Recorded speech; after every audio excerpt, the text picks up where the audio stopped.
Hello good morning students, welcome to my channel learning cafe. हमने जो basically कल एक मोटो स्टार्ट किया था the uncover the concept of chemistry, आज हम उसका सेकंड लेक्चर लेकर आए हैं। हमने कल के लेक्चर में जो हमारा बेसिक्स ऑफ केमिस्ट्री का एक 11th का जो फर्स्ट चैप्टर है उसका एक बेसिक इंट्रोडक्शन लिखा था कि उसमें हम क्या क्या टॉपिक रीड करने जा रहे हैं। हमारा फर्स्ट चैप्टर बेसिक इंट्रोडक्शन पूरा हो गया था। आज हम उस इंट्रोडक्शन का एक फर्स्ट टॉपिक शुरू करेंगे जिसका नाम है type of change. Type of change, हमें चेंज को आइडेंटिफाई करना। इस दुनिया में चेंज एक बहुत बेसिक चीज है। चेंज बायोलॉजिकल भी होता है, चेंज या तो फिजिकल होता है, चेंज केमिकल होता है। तीन टाइप के चेंजेस दुनिया में एग्जिस्ट करते हैं। हम आज फिजिकल और केमिकल चेंज के बारे में समझेंगे कि फिजिकल चेंज क्या होता है और केमिकल चेंज क्या होता है। ज्यादातर लोग कंफ्यूजन होते हैं एक बेसिक वर्ड्स को लेकर, तो मैं जस्ट आज से पहला बहुत बेसिक सा टॉपिक शुरू करता हूँ कि फिजिकल चेंज क्या होता है और दूसरा केमिकल चेंज क्या होता है। आज मैं आपसे बहुत बेसिक सा वर्ड आपसे डिस्कस करूंगा। सबसे पहले हम फिजिकल चेंज को समझने की कोशिश करते हैं कि फिजिकल चेंज क्या होता है। देखिए, ज्यादातर बच्चे फिजिकल चेंज और केमिकल चेंज में डिफरेंस एक तरीके से करते हैं कि फिजिकल चेंज रिवर्सिबल होते हैं और केमिकल चेंज इरिवर्सिबल होते हैं, जो छोटी क्लासेस में समझाया जाता है। परंतु एट द 11th स्टैंडर्ड आपको ये कॉन्सेप्ट को चेंज करना होगा, क्योंकि फिजिकल चेंज सारे रिवर्सिबल नहीं होते और केमिकल चेंज सारे कुछ केमिकल चेंज ऐसे होते हैं जो रिवर्सिबल भी होते हैं। ऐसा भी होता है कि कुछ केमिकल चेंज रिवर्सिबल भी होते हैं और बहुत सारे ऐसे फिजिकल चेंज हैं जो रिवर्सिबल नहीं होते। तो बेसिकली इस चीज की क्लियरिटी को करने के लिए सबसे बड़ा इंपॉर्टेंट पॉइंट है कि फिजिकल चेंज वो चेंज होगा जिसमें प्रोडक्ट बनने के बाद उसके प्रोडक्ट के केमिकल कंपोजिशन में कोई चेंज नहीं आना चाहिए। सो द बेसिकली जैसे एक H2O है, H2O एक लिक्विड में है, अगर आपने उसको फ्रीज किया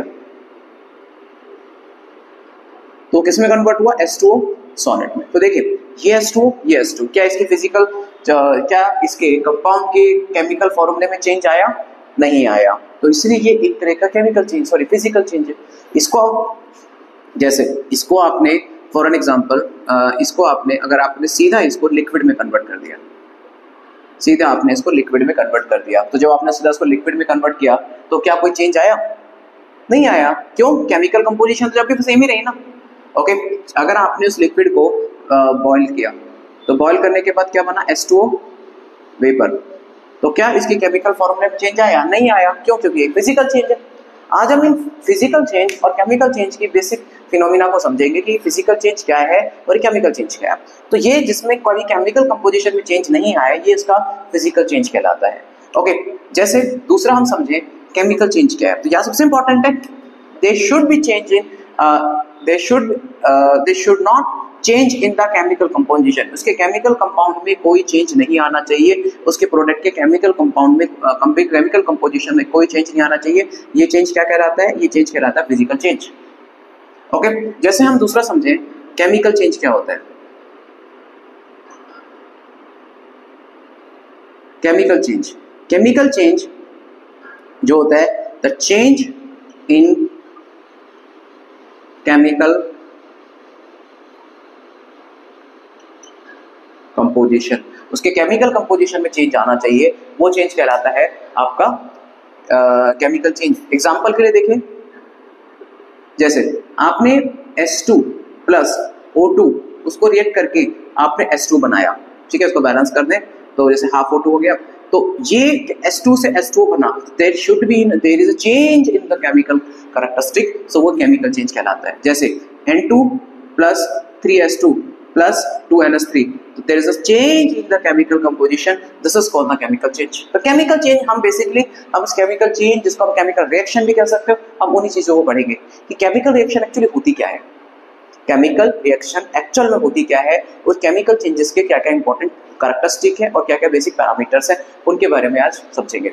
सो दैट बेसिकली अगर किसी भी केमिकल रिएक्शन में उसके कंपाउंड के कैरेक्टरिस्टिक या कंपाउंड के कैरेक्टरिस्टिक भी समझ सकते हो या कंपाउंड की केमिकल कैरेक्टरिस्टिक में कोई चेंज नजर आता है तो वो चेंज केमिकल चेंज कहलाता है। सो द बेसिकली अब हमारा नेक्स्ट टॉपिक है, अब हम केमिकल, क्योंकि हमारा टॉपिक केमिकल रिएक्शन ही है, हम केमिकल रिएक्शन के बारे में ही समझेंगे कि केमिकल रिएक्शन क्या होता है, केमिकल रिएक्शंस के बेसिक्स के बारे में समझेंगे। सो द बेसिकली केमिकल चेंज, या हम समझे कि केमिकल चेंज या रिएक्शन क्या होती है। सिंपल है, अगर कोई किसी भी रिएक्टेंट जब कोई प्रोडक्ट में कन्वर्ट होता है तो अगर उसकी केमिकल कैरेक्टरिस्टिक में कोई चेंज आता है तो वो केमिकल रिएक्शन है। ये बहुत बेसिक पॉइंट है, लेकिन अब हम उस रिएक्शन के तो बेसिक कैरेक्टरिस्टिक को समझेंगे।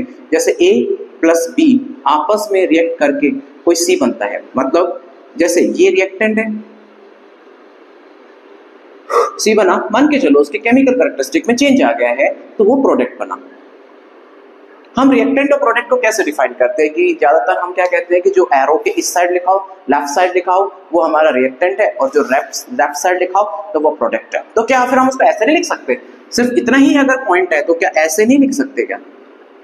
तो क्या फिर वो ये रिएक्टेंट हो गया? तो फिर ये प्रोडक्ट हो गया। अगर हम इसी फिनोमिना को फॉलो करें तो क्या ये तो प्रोडक्ट हो गया? बट ऐसा नहीं होता।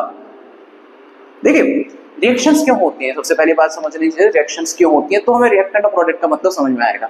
रिएक्शन होती है स्टेबिलाईजेशन को अचीव करना, होती ही इसलिए कि most of the chemical reaction इसलिए होती है जिससे वो स्टेबिलाईजेशन को अचीव कर सके, कि वो ये जो प्रोडक्ट है वो स्टेबल हो सके। तो इसका मतलब ये है कि ये रिएक्टेंट जो आपके सामने बन रहे हैं ये अनस्टेबल है, और जो आपके सामने रिएक्टेंट बना है वो क्या है? स्टेबल है। तो रिएक्शन इसलिए होती है जिससे कि स्टेबिलाईजेशन को अटेन कर सके, स्टेबिलाईजेशन को पा सके, इसलिए रिएक्शन हो रही है, अदरवाइज रिएक्शन नहीं होगी। मैक्सिमम रिएक्शन ऐसी होती है, ओके, इसलिए होती है। तो बेसिकली ये हमारा बेसिक फॉर्मेट है कि रिएक्टेंट और प्रोडक्ट। इसलिए अब आप बताइए कि अगर कोई चीज स्टेबल हो चुकी है तो वापस वो अनस्टेबल क्यों होगी? तो वही रिएक्शन वापस क्यों जाएगी? अगर एक रिएक्शन प्रोडक्ट अगर स्टेबल हो चुका है तो वो वापस क्यों जाके अनस्टेबल प्रोडक्ट बनाने लगा? बनाएगा क्या? नहीं बनाएगा ना। इसलिए ये रिएक्शन कभी भी नहीं होगी, उल्टा नहीं होगा कभी भी। होती है कुछ रिवर्सिबिलिटी, लेकिन वो बाद में डिस्कस करेंगे। फिलहाल ये रिएक्शन मैं समझाना चाहता हूँ कि अनस्टेबिलिटी की वजह से ही ये जो आपका एक आपके सामने एक एटम है या मॉलिक्यूल हो सकता है, ये भी एटम या मॉलिक्यूल हो सकता है, ये अनस्टेबल है, और वो अनस्टेबिलिटी की वजह से ही वो स्टेबिलिटी की तरफ मूव ऑन करती है। तो इसका मतलब ये है कि अनस्टेबल है या स्टेबल है। तो इसका मतलब ये रह सकता है, आप लिख सकते हो ये जो आपके रिएक्टेंट है इनकी एनर्जी बहुत ज्यादा है और इनकी एनर्जी बहुत कम है। सिंपल से समझ सकते हैं ना, इनकी एनर्जी बहुत ज्यादा है, इनकी एनर्जी बहुत कम है, इसलिए स्टेबल है या अनस्टेबल है। ओके, इसके अलावा आप जो बेसिकली फर्क है आपके, सबसे इंपॉर्टेंट फर्क जो एनर्जी का होता है, क्योंकि इतने हाईली एनर्जेटिक होते हैं ये आपस में टकराते रहते हैं। टकराने की वजह से ए और बी आपस में टकराएंगे, एक दूसरे से टकरा कर एक ऐसे टकरा कर एक नए कंपाउंड में कन्वर्ट हो जाएंगे, जिसको आप सी कहेंगे। इसका मतलब ये है कि अगर वो अनस्टेबल बहुत ज्यादा है तो इसका मतलब है कि ये अनस्टेबल बहुत ज्यादा है, तो इसका मतलब ये है कि वो रिएक्टिव बहुत ज्यादा है, क्योंकि जो अनस्टेबल होता है वही रिएक्टिव होता है, और ये रिएक्टिव बहुत कम है। और हर चीज चाहती है कि फाइनली वो स्टेबल हो जाए। हर चीज, बायोलॉजिकल भी यही कहता है, फिजिक्स भी यही कहती है, और केमिस्ट्री भी यही कहती है कि बस एट द एंड स्टेबिलिटी आ जाए। इसका मतलब ये है कि जो रिएक्टिविटी है is directly proportional to the unstability. जितनी ज्यादा अनस्टेबिलिटी है उतनी रिएक्टिविटी भी बहुत ज्यादा है। सो द बेसिकली इसलिए कि वापस कभी भी जब बताइए जब वो कंपाउंड जो ऑलरेडी रिएक्टिव नहीं है तो वापस वो कैसे रिएक्ट करके ए और बी कंपाउंड या कुछ बनाएगा। अब हम समझे कि ये ए और बी क्या हो सकते हैं। ये आपकी केमिस्ट्री में जैसे ए और बी, जो हम फिलहाल इसको रिएक्टेंट मान के चल रहे हैं, ये एटम हो सकता है, ये एक मॉलिक्यूल हो सकता है, और ये एक तरह का कंपाउंड हो सकता है ओके। लेकिन जो आपका प्रोडक्ट है ये सिर्फ या तो कंपाउंड होगा या फिर मॉलिक्यूल होगा, हाँ कुछ मॉलिक्यूल होगा। इसका मतलब ये है कि जो सी कंपाउंड होगा या फिर मॉलिक्यूल होगा, ए बी या एटम होंगे, मॉलिक्यूल होंगे या फिर कंपाउंड होंगे। सी एटम के फेज में नहीं होते हैं कुछ केसेस में हाईली एक्टिव कुछ एटॉमिक स्पीसीज बन जाती हैं, but most of the cases में या तो वो कंपाउंड होंगे या फिर वो मॉलिक्यूल होंगे। ये भी समझना बहुत इंपॉर्टेंट है कि एटम क्या होता है, मॉलिक्यूल क्या होता है और कंपाउंड क्या होते हैं ओके। और ये रिएक्ट क्यों करते हैं और कैसे करते हैं, क्यों करते हैं वो मैंने आपको बता दिया कि स्टेबिलिटी के लिए। कैसे करते हैं वो धीरे धीरे समझ में आएगा जब आप केमिस्ट्री के डेप्थ में जाओगे। ओके, तो मैं इसको रब कर रहा हूं अभी।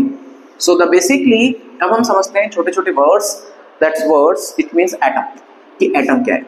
एटम इट्स अ, समझ के चलिए इस दुनिया की सबसे छोटी चीज, इस दुनिया की सबसे स्मॉलेस्ट चीज एटम है, सबसे स्मॉलेस्ट, मतलब शुरुआत ही वहीं से हुई है। अब जैसे शुरुआत हुई है तो वो स्टेबल तो नहीं हो सकता, क्योंकि अगर वो स्टेबल हो गया तो वो रिएक्शन नहीं करेगा, रिएक्शन नहीं करेगा तो एटम से तो मॉलिक्यूल और मॉलिक्यूल से तो कंपाउंड बनने।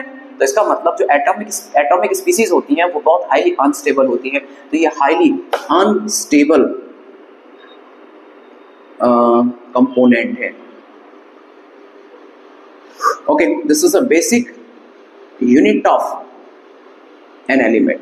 किसी भी एलिमेंट की सबसे छोटी इकाई एटम है, सबसे छोटी इकाई एटम, सबसे छोटी इकाई एटम है, सबसे छोटी इकाई। एग्जांपल के लिए, एग्जांपल जैसे हैं तो बेसिक यूनिट ऑफ एलिमेंट्स के अंदर जो एग्जांपल है, जैसे कि यहाँ पर हाइड्रोजन गैस है, हाइड्रोजन है, नाइट्रोजन है, कार्बन है, ऑक्सीजन है, सल्फर है, फास्फोरस है। ओके, ये सब के सब क्या है, ये सब के सब एटम्स हैं। जितने भी आज आप पेरियोडिक टेबल में पढ़ते हो वो सब के सब एटम्स है, जितने भी आज आप पढ़ रहे हो वो सब एटम्स है। ओके, ये सबसे हाईली अनस्टेबल होते हैं, परंतु कुछ एक्सेप्शंस भी होते हैं, एक्सेप्शन भी होते हैं, ये बहुत अनस्टेबल है, ये अनस्टेबल है, ये अनस्टेबल है। कुछ एक्सेप्शन होते हैं, एक्सेप्शन होते हैं और वो स्टेबल होते हैं। एक्सेप्शन है और वो स्टेबल है, जैसे helium, neon, radon, xenon, argon. So the basically ये इनर्ट गैसेस होती हैं जो आपस में, ये भी एटम ही है परंतु इनर्ट है और ये आपस में रिएक्ट नहीं करती है, किसी से रिएक्ट नहीं करती। हीलियम अपनी हीलियम के फेज में ही रहेगा, नियॉन नियॉन के फेज में रहेगा, ओके, ऑर्गन ऑर्गन के फेज में रहेगा, कभी भी He2 नहीं बनेगा, कभी Ar2 नहीं बनेगा। जैसे हाइड्रोजन H2 बना, N2 बना, C रिएक्ट करके कार्बन कंपाउंड CH4 बनाएगा, O2 बनेगा। तो ये कंपाउंड रिएक्ट, ये एटॉमिक स्ट्रक्चर रिएक्ट करती हैं, परंतु ये कभी भी अपने आपस में दूसरे एटम से रिएक्ट नहीं करते हैं। ओके, सो दूसरा आता है मॉलिक्यूल। मॉलिक्यूल्स क्या होते हैं? The same type of atoms combine together and form, same type of atom combine together and form molecule, same type of atoms। जैसे आपका एग्जांपल लेके चले, जैसे हाइड्रोजन, जब H ने हाइड्रोजन बनाया तो सेम टाइप ऑफ एटम से, क्योंकि अनस्टेबल था हाइड्रोजन, बहुत अनस्टेबल है, इसलिए इसने अपने ही जैसे दूसरे एलिमेंट से रिएक्ट करके H2 बनाया, N2, O2, okay, Cl2, F2। तो ये सब क्या है, ये सब N अकेला नहीं रह सकता क्योंकि बहुत अनस्टेबल है, तो उसने N2 बना लिया। ऑक्सीजन अकेला नहीं रह सकता इसलिए उसने O2 बना लिया। क्या बुरी बात है, बनाने दो, अच्छी बात है। दूसरा आता है जैसे कंपाउंड। कंपाउंड तो different kind of atoms, different kind of atom make, different kind of atoms make a compound। Example H2O, NH3, CO2, okay, SO2, बहुत सारे कंपाउंड बना सकते हो, H2SO4, CaCl2, ऐसे बहुत सारे कंपाउंड बन सकते हैं। तो देखिए ये अलग अलग है, हाइड्रोजन, ऑक्सीजन, नाइट्रोजन, हाइड्रोजन सब अलग ही तो है। इसमें देखो आपका हाइड्रोजन और ऑक्सीजन है, इसमें देखो नाइट्रोजन और हाइड्रोजन, इसमें देखो कार्बन और ऑक्सीजन है, इसमें देखो सल्फर और ऑक्सीजन है। ये सब अलग अलग टाइप के ही तो एटम्स हैं जो मिलकर एक कंपाउंड बना रहे हैं। तो याद रखना, एटम से बनता है मॉलिक्यूल और मॉलिक्यूल से बनता है कंपाउंड। क्योंकि जो एटम से मॉलिक्यूल और मॉलिक्यूल से जो कंपाउंड बन रहे हैं ये स्टेबिलिटी को अचीव कर रहे हैं, स्टेबिलिटी को अचीव कर रहे हैं, ये याद रखना। ये रिएक्शन ही इसलिए कर रहे हैं ताकि स्टेबिलिटी को अचीव किया जा सके। तो मेरा पॉइंट वही है कि एटम सिंपल समझे तो देखिए, एटम से बना मॉलिक्यूल, मॉलिक्यूल से बना कंपाउंड बना। सो एटम से बना मॉलिक्यूल, मॉलिक्यूल से बना कंपाउंड। तो ये सब स्टेबिलिटी को अचीव करते हैं, इसलिए बनते हैं। क्यों बनते हैं इसको जानना बहुत जरूरी था। कैसे बनते हैं वो बहुत आगे का पॉइंट है, बट परंतु क्यों बनते हैं, क्योंकि स्टेबिलिटी को अचीव करना है, स्टेबिलिटी को लेना है। हर चीज यही चाहती है। तो ये हमारा बेसिक टॉपिक था जिसमें हमने एटम, मॉलिक्यूल, कंपाउंड को समझा। बस सी एटम नहीं हो सकता क्योंकि अगर वो सी तो बहुत स्टेबल है, मॉलिक्यूल कंपैरेटिवली एटम से ज्यादा स्टेबल है और कंपाउंड मॉलिक्यूल से ज्यादा स्टेबल है। तो अब बताओ कि सी कैसे एटम बन सकता है। अब जैसे में एक क्वेश्चन है जिसका आप आंसर दीजिएगा, कल हम उसके बारे में डिस्कस करेंगे। ऑक्सीजन गैस खुद एक गैस है, मतलब एक खुद एक स्टेबल गैस है, O2 बन गया ना, O2 मॉलिक्यूल है, फिर वो हाइड्रोजन गैस से रिएक्ट क्यों करके वाटर मॉलिक्यूल बना रही है। फिर समझिए ऑक्सीजन एक खुद एक स्टेबल गैस है, परंतु वो क्यों हाइड्रोजन से रिएक्ट करके वाटर मॉलिक्यूल बना रही है, वाटर कंपाउंड बना रही है। वो आराम से खुश थी, O2 आराम से खुश थी, क्यों उसने हाइड्रोजन से रिएक्ट करके H2 बनाया। तो कल हमसे इसके बारे में डिस्कस करेंगे, इसी क्वेश्चन के बारे में, और उसके हमें फिनोमिना को हम आगे लेके जाएंगे। ओके, सो आज के लिए हमारा छोटा सा एक डिस्कशन था। तो देखने के लिए so much and thank you so much. So फिर आपसे मिलते हैं एक नए लेक्चर के साथ में। Thank you so much.